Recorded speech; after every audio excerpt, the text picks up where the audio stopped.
episode. Welcome into the show. We've had some bad news lately with the coronavirus and everything, and there's not much sports to talk about. So today, instead of sports, we are going to do a challenge. Okay, it's the chicken broth bone challenge. We are each going to drink chicken broth bone, chicken bone broth. Chicken bone broth challenge. We are going to chug these effers, and whoever wins wins. All six. Whoever chugs 6 of them the fastest is our winner. Are you ready? Yeah. Bon appetit. All right. First one. Psych, you thought? We're not doing that. Yeah, that would be terrible. We are actually going to be doing a bone broth fast. Yes. Starting this weekend. So we bought them to drink this weekend. We're gonna go on a bone broth fast and see if that helps us clear our system, see if we can lose a little weight. Yeah, it's going to be fun. A little challenge. It's going to suck, but it's going to be fun. It's like a quarantine challenge. Yeah. So basically, if you guys are looking for something to do, maybe do a bone broth challenge. Do a bone broth challenge. Yeah, actually chug all 6. I don't know how that would work out. That would be but very you'd probably die. Poor. So anyway, we are here though with some Strawberry Sky from Breckenridge Brewery. We are not sponsored. We're just having it. And I have mini Cadbury eggs. And I have Snapple. Why don't you go ahead and read us the Snapple fact of the day? Ooh, fresh. There are 18 different animal shapes in the Animal Crackers Cookie Zoo. Couldn't have read that any better. That's a tongue twister. Yeah, 18 different animals apparently. In the cookie kingdom? I guess, yeah, in the Animal Cookie Crackers Kingdom. Wow. So that's kind of cool. I don't think I've ever seen all 18.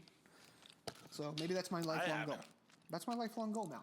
I need to go venture out and find all 18 of those fuckers. What else you gotta do? Can't go anywhere. Don't have anything to do, so. Yeah. So anyway. Yeah. Sorry. Let's talk about sports. Today we're going to talk about a few things. Okay, we're going to talk about our power rankings as we mentioned in the last video. Sorry, I'm out of breath. I'm fat. That's why I'm doing the bone broth. We're going to talk about power rankings. We each have our top 10 teams of this upcoming season, our way too early predictions. We're going to talk a little bit about Christian McCaffrey. He just got paid. Do you have the deets on that, how much he got paid? 4 years, $64 million. He's now the highest paid running back ever in history. Yeah. And then we're going to do more of our fantasy matchups to see who we think is going to have a better season. So kind of a shorter episode this time, but we have all things NFL coming to you starting now. So we're going to start with power rankings. G-Rock, yes, he's going to list his top 10. We were going to do a combined one, but we couldn't agree on anything except for like the top 2. So we decided to just do our own, go from there. Yeah. G-Rock. Sorry. Wow. What you got? All right, so power rankings, number 1 is obviously... I apologize for breathing so heavily into the mic last time. Just put your mic down. I'm just going to try to... I'm going to let them know. I'm trying to not breathe as heavily. I told you I'm fat. There you go. That actually works, kind of, maybe. Just gotta hold it. I see what he's doing. I just got to hold it. So... Now you look like you're on like some negotiation call or something, like you're negotiating. Just do your power rankings, bro. Power rankings. Number 1 coming to you. It's the Super Bowl winners. Not really a debate here. The Chiefs won the Super Bowl, unfortunately. First time in 50 years we won the Super Bowl. You still have Patrick Mahomes. We all thought maybe he would get figured out a little bit last year, and he didn't. He was the same Patrick Mahomes from the year before. They had an easier road to the Super Bowl, I would say. Probably the easiest road to the Super Bowl you can have. They didn't have to play anyone. But nonetheless, they are the number 1 team in the NFL right now until there's anyone to prove otherwise. So you've got to give them the number 1 spot. Ravens are coming in at number 2 for me, okay? They looked a little pathetic in the divisional round last season, losing to the Titans. But sometimes you just have those seasons, The reason I give them the second spot as well, it's a big thing, is if you look at strength of schedule rankings, they have the easiest schedule in the NFL coming up in 2020, according to CBS Sports. So if you take all their teams they're going to play and you combine all their records, they have the number 1 easiest. And that's interesting because they're good. Yeah. A lot of times the Patriots have that freaking spot, like the easiest schedule. It's ridiculous. So it'd be cool to see the Ravens, because they did underperform. Yes, absolutely. After the regular season they had with Lamar Jackson. Yeah, it is kind of. And they lost to the Titans. Yeah, it's stupid. I think they will bounce back. And, maybe the bye week was a problem for them. I don't know. Maybe they didn't know how to get accustomed to the bye week that they had. But anyways, they have the number one easiest schedule, so you got to take that into account. And they also ramped up their defense significantly. I can't name any players off the top of my head, but they've gotten some pretty good additions to that defense. They got Calais Campbell. They got Calais Campbell. That's true. And there's a couple other, I think. But they some big names. So expect their defense to be better too. Number 3 for me, the Saints. Okay, now we came out with a grade on the Saints, how they're doing in off-season moves. Gave them a B-. They still are a really good team, but they just didn't add enough players, I feel like, to, avoid a disappointment in 2020. It doesn't mean they're not going to be good. It's just they've shown me nothing that shows that they're going to avoid losing to the Vikings or whoever the hell else they lost to 2 years ago. I can't even remember. It's 3 years they've gone in a row where they've been Super Bowl favorites and they lost don't. to the Rams. Yeah. When they got screwed. That's right. Yeah, that one wasn't so much on them. But the Saints, they're still number 3. They've consistently been great the last several years. I really don't expect anything to change on that front. But if they make it farther in the playoffs, that'd be cool. Number 4 for me is the Seahawks. Okay, coming back to the power rankings, strength of schedule. They were 1 inch away from winning the second of their games to the 49ers last year. Remember that game? They were inches away from winning that game. They beat them the first time. I think the 49ers regress a little bit. I don't think they're going to be division winners, and I think the Seahawks will take that division. So I put them ahead of the 49ers because they will be the division winners. I'm not interrupting. I am interrupting, but I have almost had a serving. So I should probably stop. Already? Yeah. How much is it's it? 9. Oh, damn. 9 of them. I've almost had a serving. This is my little last supper before I do bone broth. So. Yeah, it's going to be rough. Okay, 49ers, like I said, number 5. Last season, especially towards the end, Jimmy Garoppolo was not making the big throws that you would want to be making in positions like that. Overthrew Emmanuel Sanders in the Super Bowl, would have won on the game easily. So you just regressed a little bit in my mind. Not saying you're not going to be good. I'm just saying maybe teams have figured you out a little bit and you take a little step back. You'll still be in the playoffs, I assume, but the Seahawks, I think, have your number, and next season I think they'll take that division from you. So you have to drop a little bit in the power rankings in my mind. Number 6, a little bit of a hot take here, the Eagles. All right, the Eagles, we also did a grade on them. They've been really good in the free agency market, acquiring a lot of defensive talent. I think that does them well. They also play in a trash division. There's nothing going on in that division. Shit, I accidentally pressed the button. Eagles, accidentally pressed the button. But the Eagles... they probably can't. What did they go last year? They probably can't see it anyway. Did they go 6-10 last year? The Eagles? Yeah. Something like that. Oh, didn't they almost win the division? It came down to the last week. Yeah. Yeah, so they're probably 8-8. Okay. 7-9, 8-8. Well, it's a conflict because the Cowboys could win the division too, but I just think the Eagles have a more complete team. They also have more consistency going on with the Eagles. They've had the same coach. Cowboys are getting a new coach. It's McCarthy, but at the same time, McCarthy maybe he needs a season to get the whole team back on him and kind of get that. I heard Colin Cowherd say this about Mike McCarthy, and I know we're talking about the Eagles, but he's never had a strong running game. Mm-hmm. Yeah. And the Cowboys are built to run. I know that they have Amari Cooper, but you have that offensive line with Zeke. Maybe they'll run it a lot more. Yeah, it's just he was just curious to see how he'll do because he's never had a strong running game, so he wants to see if he can implement that. Yeah. Because the Cowboy, if they drop back and throw it 50 times a game, that's not going to cut it for him. Yeah, it's interesting, but I do think the Eagles will take that division, and I think they'll be a lot better this year. Their strength of schedule, again, going back to this, they have the 25th easiest schedule coming up, according to 2019 records. So you got to take that into account a little bit. I think the Eagles might have a little bit of a bounce back year. They weren't too far off. They just kind of fell off a little bit last year. It's okay.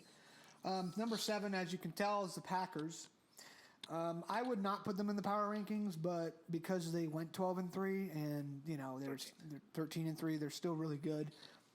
But so you can't take them out, obviously. But there's nothing to tell me they're going to be any better and make it farther in the playoffs. They've been disappointing every single season. They've got that team that goes 13-3 and then shits himself in the playoffs. Doesn't do anything. So yeah, they're number 7. I wouldn't put them in there, but it's just based off the record that they had. They didn't get any worse, but they didn't do anything. They have done nothing to show me they're going to be better and just go any farther in the playoffs. So whatever. Number 8 is the Bills. Bills have no Tom Brady anymore in that division. The other 2 quarterbacks in that division, I guess the other 3, they're not going to cut it when they go up against the Bills. The Bills are going to eat them alive. Their defense is too good. Also, the Bills do have a tough schedule. I might have put them a little bit higher, but their schedule is the 5th hardest in the NFL coming up. So I just dropped them a little bit for that reason. They're still going to be decent. They obviously take that division. Would be surprised if they don't take the division. And they'll just be dandy out there in Buffalo. Number 9. Anytime you got Tom Brady on your team, you got to put him in the top 10, right? Just kidding. The Buccaneers. They do have a pretty solid team as it is. Now they've acquired Tom Brady, great leadership, and we'll see what he does. But you can't take him out of the top 10 right now, just because they got Tom Brady. As the season goes on, maybe they drop. We would all like to see that. Maybe Tom Brady sucks. They go 6-10. That'd be sick. They might be a little bit higher, but you got to account for the division they play on. They got to play Drew Brees and Matt Ryan and Teddy Bridgewater 2 times a season. That's not going to be easy to do. So Buccaneers number 9 from me. And finally, the number 10. Here's my little what do you call it? Sleeper team. Yeah, sleeper team is the Pittsburgh Steelers. Okay, they went 8-8 last season, if I'm correct. I believe it was 8-8. And they did it with the likes of Mason Rudolph and Doug Hodges. To kind of speaks volumes about the coaching and the overall team that they have surrounded there. You get Big Ben I'm losing my words. You get Big Ben Roethlisberger back.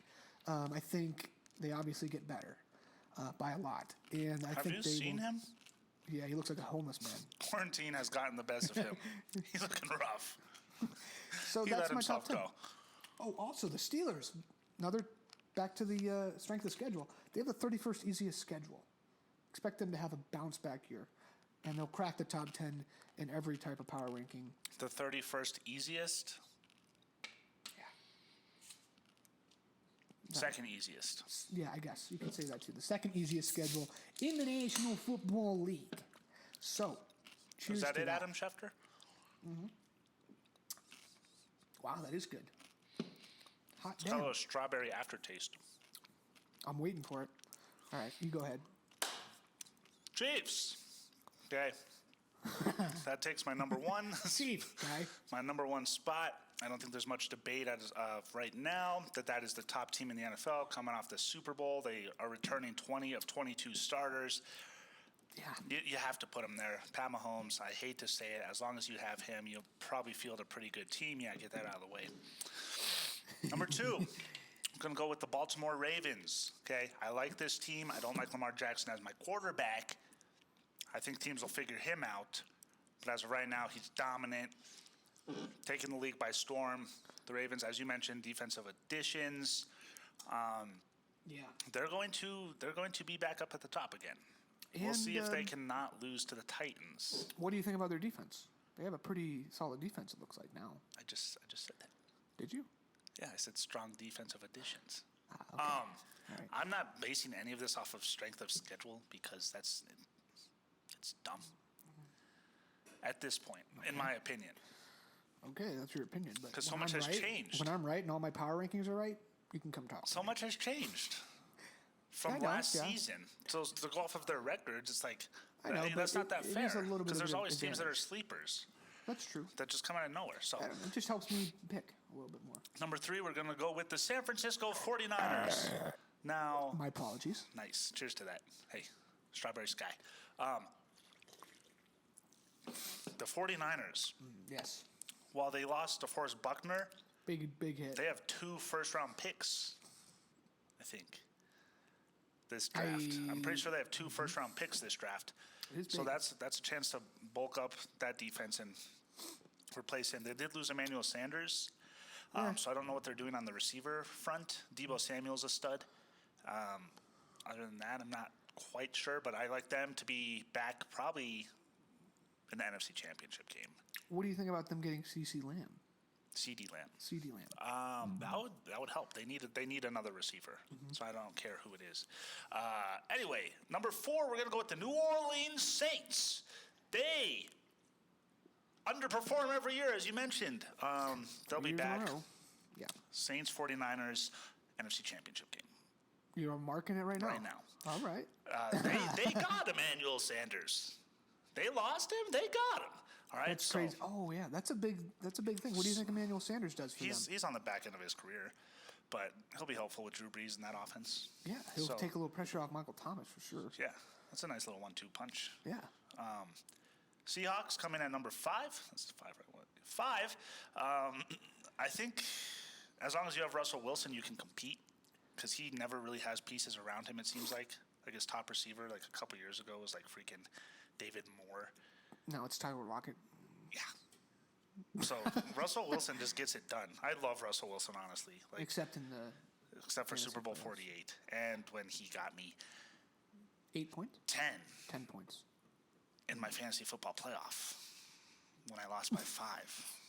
So anyway, number 6, we're going to go with the Green Bay Packers. I think as long as you have Aaron Rodgers, you're at least going to have a good regular season. 13-3 last year. They were, to me, they're not like good. That was like the worst 13-3 team I've ever seen, I think. Yeah. Easily. But as long as you have Aaron Rodgers, you're going to compete just because he's a Hall of Famer. Like, he's dominant. And he's had talent around him. Exactly. Kind of. But, They just disappoint. yeah, they always weird. disappoint. Number 7, don't do it yet. Oh. Okay, he did it. My bad. Sleeper team, Indianapolis Colts. Okay. Phillip Rivers is going to be he sucks, right? But he's going to be a huge upgrade over Jacoby Brissett. If they had a decent quarterback last year, they could have made noise. With the defense they had, too. You know, they could use someone like Andrew Luck. But if they, with Phillip Rivers, like I'm not a fan of Phillip Rivers, but he'll be an upgrade. And they got DeForest Buckner Yeah. from the 49ers. So I think they'll be there. They're going to win that division, in my opinion, I think so. because the Texans, They traded away their best Texans. player. they traded DeAndre Hopkins and got Brandon Cooks. And they... The Jaguars, don't even have to talk about them. yeah, The Titans, the Titans are showing up in everyone's like top 8 for It's power ridiculous. rankings, and I don't get it. It's ridiculous. That was a fluke. It was absolutely 100%. That was a fluke season. And then you paid Ryan. I don't need to get into all that. Number 8, I'm going to go with the Philadelphia Eagles. I'm not as high as Yuri is, G-Rock. I'm not as high about the Eagles going into this season. I don't like the Eagles that much. But like you mentioned, they are in a trash division. So maybe that's like an automatic 4 wins, at least, from that division. Yeah. So they come in at number 8. Number 9, we're going to go with the Buffalo Bills. I don't like them either. But I didn't have anyone else to choose. Yeah. They're the best of the teams that were left because the other ones are just trash. The Bills, as you know, I don't like Josh Allen.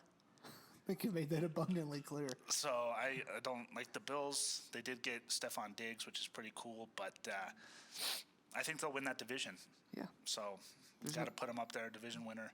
And then finally, Tampa Bay Buccaneers, as long as you have Tom Brady. The theme with this is a lot of these teams have quarterbacks. It's true. Okay. Very So true. you got Pat Mahomes, Lamar Jackson, Jimmy Garoppolo, Drew Brees, Russell Wilson, Aaron Rodgers. If you have a quarterback, you're in good position. Absolutely. So, except for the Bills. The Buccaneers come in at number 10. They will have a pretty good season. Unfortunately. Remains to be seen. But I mean, I have nothing against the Buccaneers. I just don't want to see Tom Brady no, win. I don't want to see Tom Brady do well. Just going off of this, we don't have them on the screen. Sad face emoji. The Broncos, obviously, they haven't cracked the top 10 yet. But if you had to list them in the power rankings, where would you list them roughly? I'd Definitely not 25 and 23 like CBS and ESPN had them. yeah, That's they're a way joke. better than that. That's a joke. Yeah, I would put them in the top 15. me too. Maybe like 14 or 15. I would probably do the same. Yeah, maybe 13, maybe. I think they're good. People sleep. People sleep. Just sleep. So Is that it? that's it for power rankings. Let us know what you think. If you're watching, let us know what you think about our power rankings and whose was better. Do it. Also, subscribe and like, please. Please. Please? Okay, next. Yeah. Christian McCaffrey, the news broke yesterday. He's signing a 4-year, $64 million extension with the Carolina Panthers, He sure is. becoming the richest running back in NFL history. What are your initial thoughts of this signing? My initial thoughts were that it's a lot of money and it's way overpaid. But you think about what he's done in that team, it's warranted. He has been the best part about that team. But it's like, I don't know, man. It just seems like a lot of money to pay a guy when you could go out and get a couple other dudes, split that money, distribute a little more evenly to a couple other guys, and then your team's just overall a lot better. I understand they got Teddy Bridgewater, which, like we were talking about, if you have a quarterback that's decent, it does things for your team, obviously. But I just think it's a little overpaid. But that's the world we live in right now. It's the next guy up. So Christian McCaffrey got paid now, and next year, once Saquon Barkley has a fantastic year, he'll be the highest paid or something. It's just how it is. But That's how the leagues go. It's like not even based off of actual value. It's like Von Miller became the highest paid linebacker, and then right after that, someone else did, and then someone else did. It was like Khalil Mack, and then someone else after that. Yeah. So it's like it's not even like I don't know. It's just it's kind of dumb. my initial thoughts are I wouldn't say it was overpaid.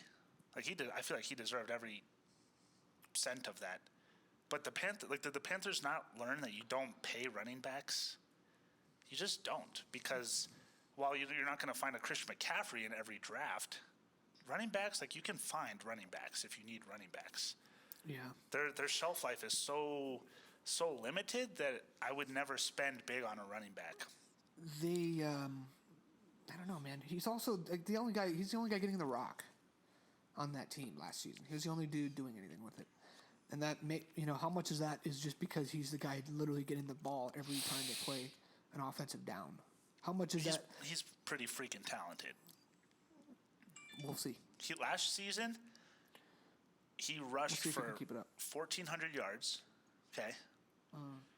Second in the league behind Michael Thomas in receptions. That is insane. He's a running back that was second in the league with 116 receptions and still rushed for 1,400 yards. Yeah. Like, I know you said he gets the ball every play, which is true, but it's like, that's still very impressive. Yeah. Because Michael Thomas set the single-season reception record, and you have a running back as the second leading receiver in the NFL. That's true. And then, on top of that, I don't remember the exact numbers, but I think he was like the first player ever in his first 3 seasons to surpass 2,500 rushing yards and receiving yards. Crazy. This dude's like the all-time leading receiver for a running back already. Yeah, you're right. It's kind of crazy. It's insane. So I think it was well-deserved. Oh. I just think the Panthers probably shouldn't have done it. It's going to hurt them in the long term. Yeah, I would agree. So that wraps it up on Christian McCaffrey. Good for Christian. I saw a tweet that said he can now afford to send his kids to Valor because that's an expensive private school, high school. So he can now afford to send them there. Yeah. Next, Good we're for going to him. bring you our fantasy matchups. This is always a fun segment. We've only done it, Once. Once. But we'll keep doing it. We're gonna keep doing it because it's fun. Just hypotheticals. Obviously, we don't know anything at this point. Injuries can happen. Quarterbacks can go down, which affects other positions. Yes. We don't know anything at this point, but it's all hypothetical. So we're gonna bring you our fantasy matchups again. We're gonna present you 2 players from each position, 4 positions, and we're gonna pick who we think is gonna have the better fantasy season. Okay. Start us off. Quarterbacks. This is a tough one to think about. They're both really talented. Patrick Mahomes and Lamar Jackson. Patrick Mahomes has been the same dude the last 3 years. No one's been able to figure him out. You know how quarterbacks are. Sometimes you can start figuring out what they do. No one's been able to do that yet. And then we're in year 4 now. We're going into year 4. No one's been able to do it yet. Does that happen this season? Hopefully. I don't think it will, though. Lamar Jackson, like you said, he might get figured out a little bit more this year because he is a scrambling quarterback. Who knows how sustainable that is? I'm giving the edge to Patrick Mahomes. Just think he's obviously gonna throw more touchdowns, and he'll just have an overall better year, I think, fantasy-wise. He might not rush for as many touchdowns, but I think throwing more touchdowns will equate to an overall better fantasy season for Mahomes. I'm going to go with Lamar Jackson. So say he gets figured out. Mm-hmm. He's still going to run. He's still going to rush for touchdowns. And who's to say his passing's not going to get even better? Nobody expected that this past season. That's true. How many touchdowns did he throw for? It's like over 30. Mm-hmm. So it's like, if he gets figured out, even if he gets figured out, he's going to combine, you think, between rushing and passing, at least 35 touchdowns probably. At least. And then Pat Mahomes is still going to have a freak season probably. I'm just looking at the aspect of like rushing yards and rushing touchdowns to where I would probably go Lamar Jackson if he can keep it up again. If they're both on the table and I have to pick between, I don't know if I could. True. Like if I need a quarterback and they're both right there, I don't know who I would pick. It'd be hard. It'd be tough. It's definitely. But I just feel like Lamar Jackson will probably have the better fantasy season, just because of how like dual threat he is. Okay. Going to running backs now. I don't know if you can see that. They can probably see that. Yeah. You got Derrick Henry and Alvin Cook. I'm going to be picking. Do a little research here. He always does research and stats. It's kind of cool. Henry, I looked at their offensive lines and how they're ranked. Titans was probably way higher, huh? Yeah, they're 8th overall, and the Vikings are 19th, according to CBS. Thank you, CBS Sports. But so also, I think this is another tough one. I don't really know. Derrick Henry started catching the ball a little bit more last season towards the end, which kind of gives you hope that he could be a dual threat, run it and catch it, which would be awesome, especially in PPR. I'm going to go with Derrick Henry. I think the Titans rely more so on Derrick Henry. Dalvin Cook, he's obviously a rock horse, whatever. But they still throw it a little bit more, probably, the Vikings. So I just give the edge to Derrick Henry because I think when push comes to shove, Derrick Henry will be getting the ball more because they rely a lot on him, like a lot. The playoffs showed that. That's all they did was run the frickin' ball. And you can always see Ryan Tannehill regressing. I will also go with Derrick Henry simply off the fact that Tannehill's trash. And he got paid. He has, A.J. Brown as his top receiver probably. Yeah. Kirk Cousins isn't much better, but he has Adam Thielen, better receiver. So he at least has someone he can throw to that he can rely on. Yeah. Dalvin Cook's always injured too. That's true. He was pretty healthy this past season. He still got hurt though. Yeah. So Dalvin Cook, I don't know. He's good, but he seems to at least at some point in the season always get hurt. His shelf life is pretty low, I feel like. Yeah, he'll be done in a few years probably. But Derrick Henry, he might be too because he's just massive, and that's going to take a toll on his body. But I would go with Derrick Henry. Dude's a freak. Absolute freak. Moving on to wide receivers, we have the two of the same wide receivers from the same team. Chris Godwin and Mike Evans. Okay, Chris Godwin is number 14 now, for those of you who don't know. Yeah, he gave Tom Brady number 12. Yeah, classy move on his part. He just wants the ball, so he's He's hey, like, Tom, here's number 12. Hey, pass me the ball now. This is another tough one. I am going to pick Mike Evans, though, because Mike Evans is the more body receiver. He's bigger, he's stronger probably, and he's not as fast, but he's bigger. He's taller, he can grab the ball more, he's got more of a radius to catch the ball. And when you're talking about a 42-year-old Tom Brady, that might be what you need. So Mike Evans, I give the advantage to him. He's going to have a better season. He'll be one of the main red zone targets. Chris Godwin will be more of a long pass touchdown kind of guy, I feel like. If we're talking about who's going to get targeted most in the red zone, it's Mike Evans. He's just bigger. He can run those fades quicker. Not quicker, but he can go up and catch that ball for Tom Brady. And I think Tom Brady's just going to look to the more freak athlete, and that is Mike Evans. I think this one, while it seems difficult, I think it's pretty easy. I think it's Mike Evans. Dude is also, like Derrick Henry, he's just massive, just a freak athlete.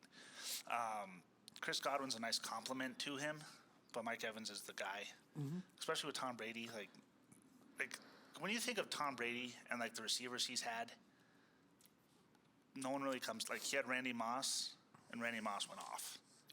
Set like the single season touchdown record for receivers. So it's like now that Tom Brady has some, because he's been with Gronk, who's a tight end, but he's had Julian Edelman, Wes Welker, Danny Amendola. They're all little guys that are just like, and the big guys he gets, Tom Brady, are never good. Philip Dorsett, a couple others, Mohamed Sanu. So I think Mike Evans might have himself a season. I think he might go off. Yeah, that'd be fun to watch. I'm going Mike Evans. All right, tight ends. Last one of the day. Darren Waller, the baller, unfortunately. And Mark Andrews, who benefits from Lamar Jackson throwing to tight ends all the time. This is another. This is just tough. I don't know who caught more touchdowns. I'm assuming it's Andrews. I don't know. We know Baller Waller, Darren Waller, whatever the hell they want to call him. He likes cocaine, so we know he likes cocaine. So you got to take that into account. Maybe he has his mid-season suspension because of that. Jeez. I'm just saying. I'm Why talking you gotta practically. Bring that into it. I'm just talking practically here. I mean, this is a part you got to take into account. Antonio Brown, we all knew he might have CTE, and yet people drafted him. Look what that got them. You got to take that into account. Off-field issues can play a role. He didn't so I'm going have Mark any Andrews. last season. I know, but maybe he has a regression. Oh, no. I'm just saying it from that perspective. So Mark Andrews is my guy. I'm going Darren Waller. And why? Because who else is Derek Carr going to throw to? Oh, my bad, Mariota. Maybe Marcus Mariota That's another weird thing. succeeds him. I'm trying to think of who the Raiders have. Tyrell Williams? Yeah, I'm going to go with Darren Waller because he's a monster too. I don't like him. But I think Mark Andrews is, like I said, if they figure out Lamar Jackson, because he threw to tight ends a ton last season. They had like 3 tight ends, like Hayden Hurst, Yeah. Andrews. There's another guy. I don't even remember who it was. I know what you're talking about. There's 3 tight ends. Yeah. So I'm going Darren Waller just because I think he's a better athlete and he will probably get more targets. Okay. I can't believe you had to bring that into it. Well, I mean, just talking practically. I mean, you have to bring that up. Like, there are some players that have issues off the field. He didn't have any last season. I know, but he did before that. Yeah, but he's fixed. Hopefully. Fixed. I would love that. But you just have to take that into account. I'm picking Mark Andrews for that reason. Yeah. So, with that, we have wrapped up our shit for the day, our content. Next week, I think we'll talk about the draft, right? It'll be right around the Yeah, we're corner. going to get into the draft. What's today's date? I don't even know the dates anymore. 14th? Yes. Draft's in like 9 days. So, yeah, we'll do it. We'll do a draft preview. Yeah, we'll do an in-depth draft preview. That'll require a lot of research, I bet. We'll do our own mock drafts. How many picks, though? Probably like 10. Yeah. Maybe 10 picks. I'll have to do some legit research. So we'll get to that. We're kind of just coming up with content as we go because it's kind of tough right now. But we will also let you know how our broth fast went. yeah, that's right. We're gonna be done with that by the time our next episode airs. We'll see. You're gonna see a skinnier Big Sean. He's gonna be little Big Sean. Little Big Sean. And yeah. So wish us luck. Thanks for tuning in. Like, subscribe. Follow us on Instagram. We post pictures. Follow us on Instagram at Big Honey Sports, on Twitter at Big Honey Sports. You can also listen to us on Anchor. So go to Anchor, look up Big Honey Sports, anchor.fm. Yeah, if you're on the go and you just want to listen instead Spotify, of watch. it'll be on there. We're trying to get onto Apple Podcast. So we have a few outlets where you can listen to us. We appreciate the support. We really do. Also, comment anything you want us to talk about. Please leave comments. I don't even know if you're watching at this point, but we would love for you to watch. We would love to hear feedback. So for G-Rock, Big Sean, it's been another episode of Big Honey Sports. Y'all take care now. Oh, God.